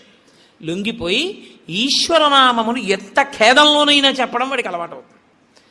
దీనికి ముక్కోటి ఏకాదశి వచ్చింది. అయితే ముక్కోటి ఏకాదశి నాడు జరిగేటటువంటి క్రతువులలో ఒక భాగంగా ఉత్తరద్వార దర్శనము అని ఒకటి ఉంటుంది. ఇది మళ్ళీ సంప్రదాయంలో ఒక్క వైష్ణవ దేవాలయాల్లోనే. అసలు ఇంకా నేను పరమ సత్యం చెప్పవలసి వస్తే ఇది యథార్థమునకు ఒక్క శ్రీరంగ క్షేత్రమునకే సంబంధించింది. అందుకే ఉత్తరద్వారం తీయడం అన్నది ఒక్క శ్రీరంగ క్షేత్రానికే ఉంది. అసలు నిజానికి మిగిలిన క్షేత్రాల్లో ఉత్తరద్వారాలు తీయడాలనే మాటలు లేవు. కాలక్రమంలో ఏమైందంటే అందరూ శ్రీరంగ క్షేత్రానికి వెళ్ళి ఇన్ని కోట్ల మంది ఉత్తరద్వార ప్రవేశం చేయలేరు. కాబట్టి కొంతలో కొంత ఎక్కడ ఉన్న విష్ణు క్షేత్రాన్ని అక్కడే శ్రీరంగ క్షేత్రంగా భావన చేసి రంగనాథుణ్ణి స్మరిస్తూ ఉత్తరద్వారంలోంచి వెడతారు. ఉత్తరద్వారంలోంచి ఆ రోజున శ్రీ మహావిష్ణువు ఏమీ చెయ్యలేనివాడు, అన్ని విధాల ఇంకా అసలు నేను ఈశ్వర ఏమీ చెయ్యలేను, నువ్వే నాకు ఆధారం, నువ్వే నన్ను తీసుకుపో అన్నవాణ్ణి ఉత్తరద్వారం తెరిచి తనతో తీసుకుపోతాడు. ఉత్తరద్వారం తీస్తే మీరు ఎటువైపు కడతారు? ఉత్తరానికి కడతారు కదండి. ఉత్తరద్వారం ఎందుకు తీయడం? దక్షిణ ద్వారం తీయకూడదా, తూర్పు ద్వారం తీయకూడదా? తూర్పు మంచిది కదా, మరి ఉత్తరద్వారం ఎందుకు? అంటే మీరు యథార్థాన్ని గమనిస్తే ఉత్తరాన ఏముంటుందో తెలుసా అండి? హిమాలయాలు ఉంటాయి, ఉత్తరాన కైలాసం ఉంటుంది, ఉత్తరాన మృత్యుంజయుడు పరమేశ్వరుడు ఉంటాడు. ఉత్తర దిక్కుకి ప్రయాణం చెయ్యడం అంటే దక్షిణ దిక్కుకి ప్రయాణం ఆగిపోవడం. దక్షిణ దిక్కుకి ఏది ఎడుతుందంటే శ్మశానం ఉంటుంది దక్షిణ దిక్కున. ఎన్ని కోట్ల జన్మలెత్తినా ఆఖరికి శరీరం వెళ్ళిపోయేది అక్కడికి. ఎవడు ఈశ్వరుడితో పాటు ఉత్తినే ఉత్తరద్వారంలోంచి వెళ్ళడం కాదు, అసలు నిజంగా ఉత్తరద్వారంలోంచి వెళ్ళడం అంటే ఏమిటో తెలుసా అండి? ఈశ్వరుడి పల్లకి వెళ్ళి పల్లకి వెంట వీళ్ళు వెళ్ళాలి. అసలు శాస్త్రం అది. ఈశ్వరుడికి ఆ రోజున అర్చన చేసి పల్లకి పట్టుకుని పల్లకీని తీసుకెడతారు ఉత్తరద్వారంలోంచి, ఆయనతో వెళ్ళాలి. నువ్వు తినే ఉత్తరద్వారంలోంచి వెళితే నీకేం వస్తుంది? ఆయన వెళ్ళిన ఉత్తరద్వారంలోంచి వెళ్ళాలనుకోవాలి. అథవా అసలు నిజంగా వెళ్ళవలసింది ఏమిటంటే ఈశ్వరుడితో వెళ్ళాలి. కనీసంలో కనీసం నీ బాధ్యత ఏమిటి? ఉత్తరద్వారంలోంచి నువ్వు వెళ్ళాలనుకుంటే ఈశ్వరుడితో వెళ్ళేటప్పుడు ఎలా వెళ్ళాలో నువ్వు అలా వెళ్ళాలి. ఈశ్వరుడితో వెళ్ళేటప్పుడు వెళ్ళేవాడు ఎలా వెళ్ళాలి? వైదికంగా వెళ్ళాలి. పైన చొక్కా బనీను ఏమీ లేకుండా ఉత్తరీయాన్ని మాత్రమే కప్పుకొని పంచ గోచి పోసి కట్టుకోకుండా వెళ్ళకూడదు. గోచి పోసి కుర్చీళ్ళు పెట్టుకుని వెనక్కి దోపుకోకుండా వెడితే మహాపాపం. వేదం పటలపన్నం చెప్తోంది. కాబట్టి కుర్చీళ్ళు పెట్టి గోచి పోసి వెనక దోపి అన్నీ విప్పి ఉత్తరీయం వేసుకుని ఎవరి సంప్రదాయానుసారం వారు తిలకధారణ చెయ్యాలి. నీకు ద్వాదశనామములైతే ద్వాదశనామములు, నాకు విభూతి ధారణ ఎలా చెప్తే అలా నేను విభూతి ధారణ నేను చేసి శ్రీరంగనాథుడితో కలిసి ఆయన పల్లకీతో నేను ఉత్తరద్వారంలోంచి మౌనంగా కానీ భగవన్నామని చెప్తూ కానీ ఆయన వెంట వెడితే నా ప్రాణోత్క్రమణం అయినప్పుడు కూడా ఆయన నన్ను అలాగే తీసుకెడతాడు. ఉదారుడై నన్ను నమ్మి, శాస్త్రం నమ్మి నాతో ఓ రోజు వచ్చాడు. కాబట్టి ఇప్పుడు అలాగే తీసుకెడతానని ఉత్తరద్వారంలోంచి తీసుకెడతాడు. ఇది ఇక ఏమీ చెయ్యలేను, నాకేమీ చేత కాదన్నవాడైనా కనీసం చెయ్యాలి. ఏమీ చేత కాని వాడన్నా చెయ్యాలి. ఈశ్వరాన్ని నాకు ఏం చేతనైనని నేను అన్నీ చేసేస్తానని ఇది మాత్రం మానేస్తాను అన్నవాడన్నా చెయ్యాలి. అందుకే శివాలయంలో ఎందుకు ఉండదో తెలుసా అండి? ఉత్తరద్వారంలోంచి వెళ్ళేది అక్కడికే కాబట్టి ఇంకా మళ్ళీ శివాలయంలో ఉత్తరద్వారం ఎందుకు? అంత శివకేశవ అభేదంగా ఉంటుంది ముక్కోటి ఏకాదశి యథార్థమునకు. కాబట్టి ముక్కోటి ఏకాదశి తిథి, ఏకాదశి తిథి అంత గొప్పవై ఉంటాయి. అందుకని ఉత్తరద్వార ప్రవేశం చేస్తారు. అటువంటి ముక్కోటేకాదశి తిథి నాడు మీరు భగవత్ సంబంధంగా ఏది చేసినా కూడా దేశకాలాదులను అనుసరించి కోట్ల రెట్లలో ఈశ్వరుడు దాని ఫలితాన్ని ఏర్పాటు చేసేస్తాడు. మీరు రామచంద్రమూర్తిని నించోపెట్టి పంచామృతాలతో అభిషేకం చేశారనుకోండి, 3 కోట్ల పర్యాయములు అభిషేకం చేసిన తరువాత ఆ మూర్తి ఎంత తేజస్సుతో నిలబడుతుందో అంత తేజస్సుతో నిలబడిపోతుంది అక్కడ. ఇప్పుడు ఆ వంశానికి ఆ దేవాలయానికి ఎంత శక్తి వచ్చేసిందో మీరు ఆలోచించండి. మీరు ఒక తులసిదళం పట్టుకొచ్చి శ్రీ మహావిష్ణువుకి ఇచ్చారనుకోండి, మీరు 3 కోట్ల తులసిదళాలు పట్టుకొస్తే ఏ ఫలితమో ఆ ఫలితం ఇస్తారు. 3 కోట్ల ఏకాదశుల్లో 3 కోట్ల తులసిదళాలు పట్టుకొచ్చి ఇచ్చిన ఫలితం. మీరు రేపొక్కసారి శ్రీరామ రామ రామే తిరమే రామే మనోరమే అన్నారనుకోండి, 3 కోట్ల పర్యాయములు విష్ణు సహస్రాన్ని పారాయణ చేసిన ఫలితం వేస్తారు. రేపు అన్ని 3 కోట్ల మీద వేస్తారు. రేపు మీరేమీ చేయలేదనుకోండి, 3 కోట్ల పాపాలు చేసిన ఫలితం వేస్తారు. మరి అంతే కదండి. 100 మంది పరీక్ష కడితే 30 మంది పాస్ అయ్యారని నేనంటే 70 మంది ఏమైనట్టు? ఫెయిల్ అయినట్టేగా. మరి ఏమీ చెయ్యని వాడు ఏమైనట్టు? పాపాన్ని పొందినట్టు కాదా 3 కోట్ల పాపాలని? కాబట్టి ఉత్తరద్వార దర్శనము చెయ్యాలి, ఉపవాసము చెయ్యాలి. ఇందులో ఎవరెవరు ఏ మినహాయింపులో కెడతారో ఆ మినహాయింపును అనుభవించినా తాను చెయ్యగలిగింది చెయ్యాలి. నేను ఏమీ చెయ్యలేని వాడిని అనడానికి మాత్రం నీకేమీ లేదు. నువ్వు అసలు కదలలేని వాడి అయితే ఇంట్లో కూర్చుని గోవిందనామైనా చెప్పాలి. కాబట్టి రేపొక్క రోజు ఉదయం నుంచి కనీసం రాత్రి నిద్రపోయే వరకు జాగరణ చేయకపోయినా, నిద్రపోయే వరకు భగవన్నామమునందు మాత్రమే నిబద్ధుడయ్యుంటే అంతకన్నా భాగ్యమే ఉంటుంది.